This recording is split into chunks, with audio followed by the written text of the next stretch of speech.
Excel Videos presents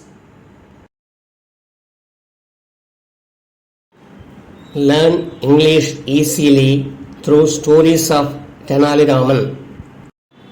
Tenali Raman exploits his wits.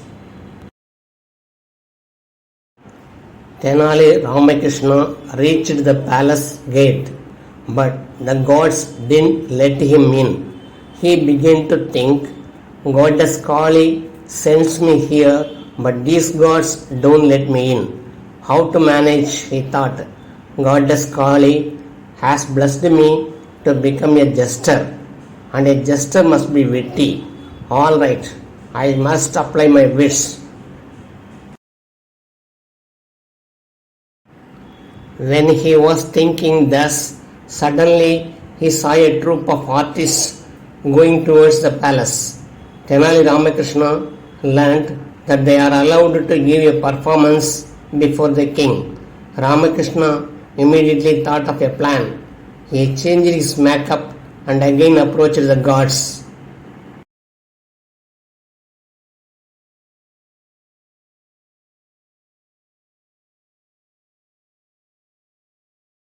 Again he was refused entry. Now one of the gods said, We can't allow just anyone, with a cunning smile. Ramakrishna easily grasped the meaning of this cunning smile of the god. I shall let you have half of whatever reward I get if you kindly allow me to go in.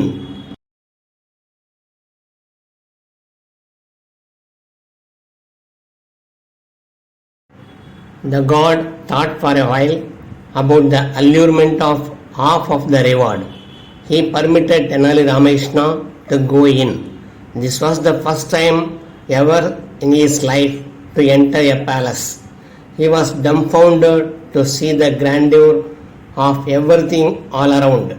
He was looking at everything wide-eyed.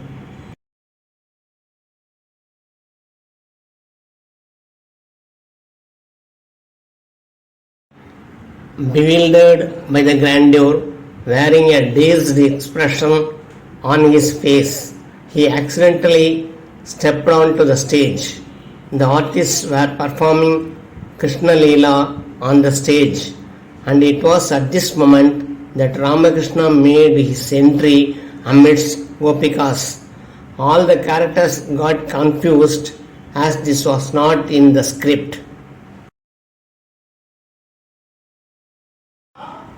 The artists and the audience got to know the fact that it was a wrong entry. By this disruption, King Krishnadevarai got infuriated terribly. The gods caught him and dragged to the king. Who are you? Tell me your identity, shouted the king Krishnadevarai.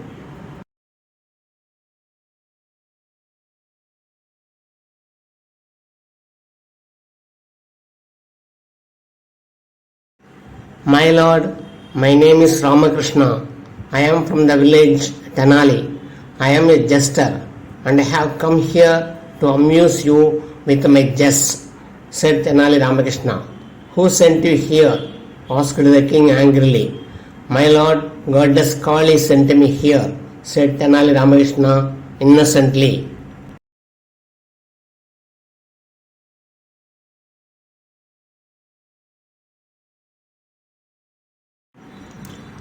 The king wanted to test Tenali Ramakrishna, so he said, I am going to ask my gods to give you 50 lashes on your back as a reward. Will that suffice? My lord, I accept your reward, but I have promised one of your gods half the share of whatever reward I get. It was only then he allowed me in.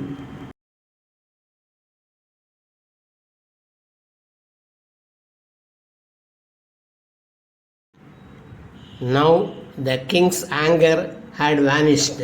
In order to further test his wits, the king said, Since you have bribed my god, which is a big offense, I award you a death sentence.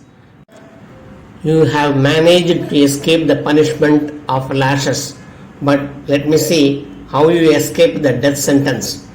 You will be decapitated tomorrow morning. The gods took him away and imprisoned him. Next morning, the gods came and took Ramakrishna out of the prison. On the way, Ramakrishna was talking to them without any sign of nervousness on his face. He was normal. The gods were extremely surprised to see a person under a death sentence so normal.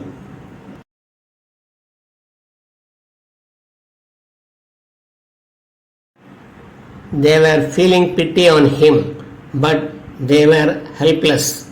They had to carry out royal orders. They came out of the town and reached the bank of river Tungabhadra. On the way, Ramakrishna was thinking a plan to escape. He said to the gods, "Dear friends, you have the royal orders to decapitate me, and I am prepared for it.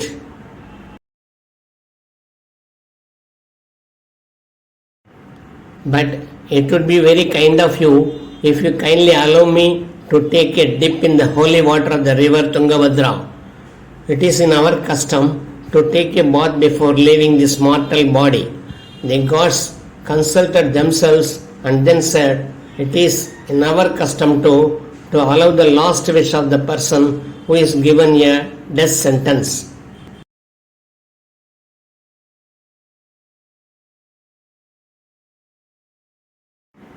Saying this, the gods allowed Ramakrishna to go and have a bath in the river. Tenali Ramakrishna took a bath in the river and came out of it. He sat in a clean place to meditate.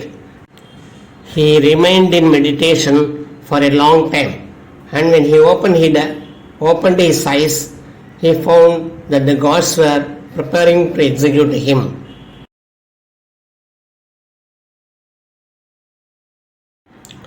But he didn't lose his courage. He said, "Dear gods, it has been very kind of you to have allowed me to my last wish. I am happy I have had a bath and offered my last prayers. Now I am terribly hungry. Will you not allow a poor Brahmin to assuage his hunger before you put him to sleep permanently?"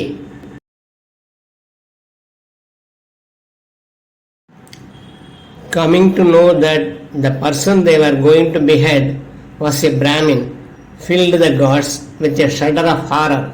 This was for the first time in their lives that they were going to execute a Brahmin. They discussed in matter among themselves. They accepted to allow him to eat and went to fetch some fruits. They gave them to eat.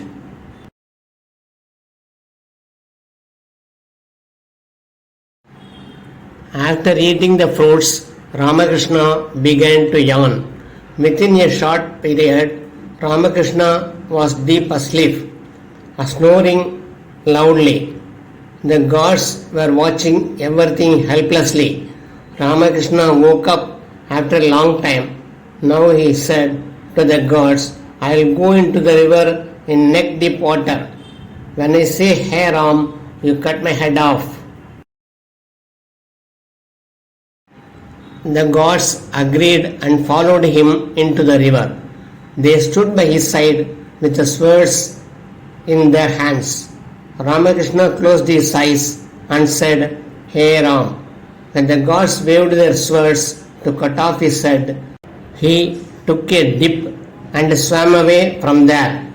The gods looked around for him. Ramakrishna appeared at some distance after some time. Ramakrishna said to the gods, "Take me to the king. I will explain to him everything.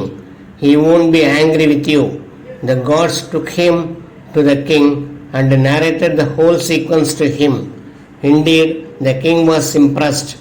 Now the king said, "You are fortunate. You escaped this time too, but I can't withdraw my royal order."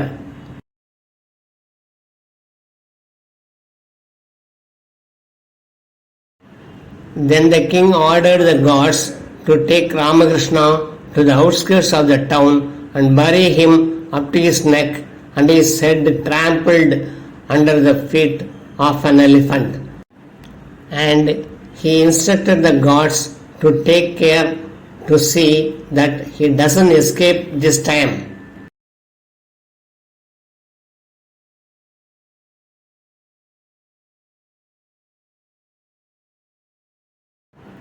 King Krishnadevarai was sure that Ramakrishna would definitely manage to survive. He wanted to measure his wits. He already has planned to appoint Ramakrishna as one of his ministers. The gods took Ramakrishna away from town. After finding a suitable place, they dug a hole in the ground deep enough to bury him up to his neck.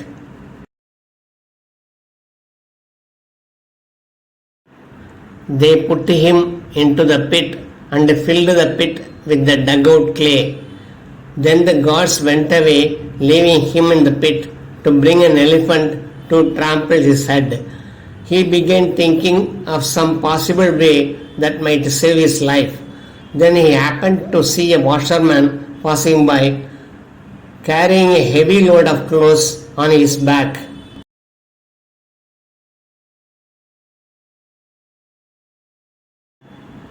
The washerman had a large lump on his back. He was not able to walk straight. The washerman saw Ramakrishna buried up to his neck in the ground. The washerman asked, "Why have you buried yourself?" Ramakrishna immediately thought of a plan and said, "I am curing my hunchback. Now I feel better."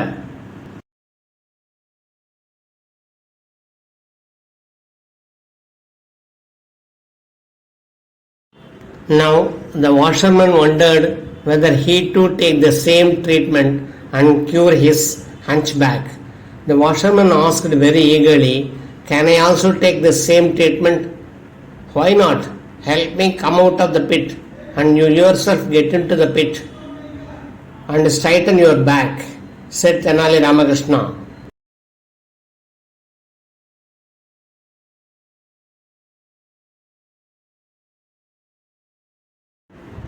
Having known the remedy, it was impossible for him to wait further.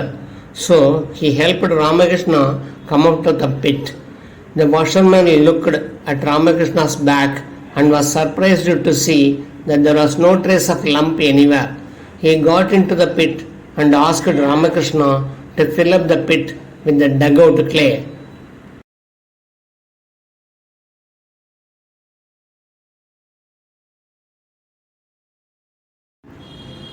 This is what Ramakrishna had wanted.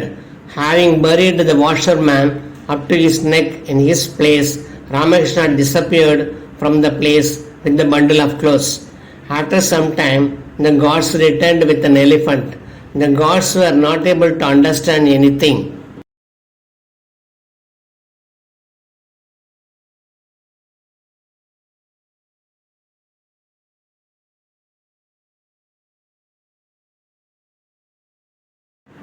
They asked, "Who are you? We had buried another man. How did you get into this pit?" The washerman explained what happened. The gods now understood everything. They helped him to get out of the pit and took him to the palace. When the gods reached the palace, they saw Ramakrishna was already present there.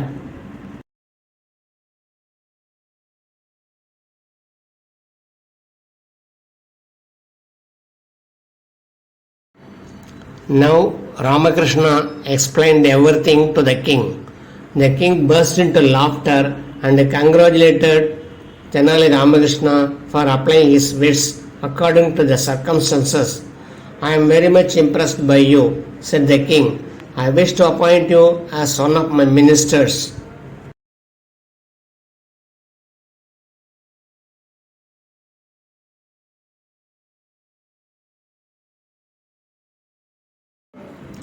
"Thank you very much, my lord.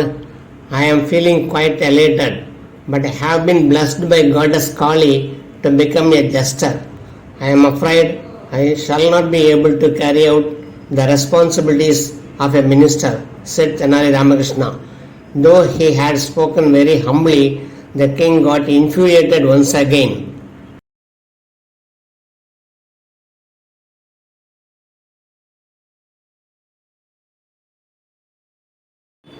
I don't accept even the slightest gesture of defiance in anyone. How dare you defy my orders? Leave the court at once and don't show me your face again, said the king angrily. As you wish, my lord. Saying this, Tenali Ramakrishna left the court and went away. The courtiers were feeling sorry for him, but they were helpless. Next day, the court proceedings were in its full swing and some serious discussions were going on. All on a sudden, everyone's attention was drawn towards the main entrance of the court. A strange character was standing at the gate with an earthen pot on his head which had two holes. The person wearing it could see through those holes.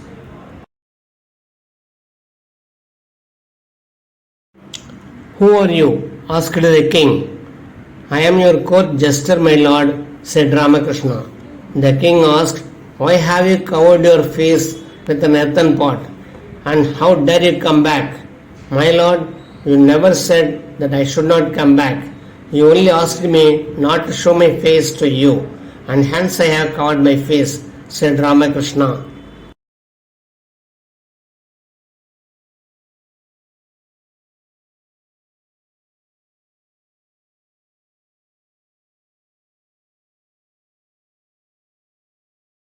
The courtiers and the king had a hearty laugh. The king rose from his seat and embraced Tenali Ramakrishna. I never meant to punish you. I only wanted to see the extent up to which you could apply your wits. I had offered my gods secretly not to carry out the orders of execution, said the king.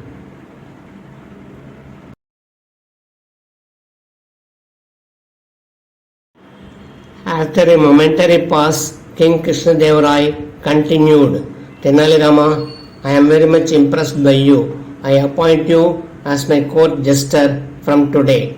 Saying this, the king Krishnadevarai gave his diamond-studded necklace to him in a symbolic gesture of affection.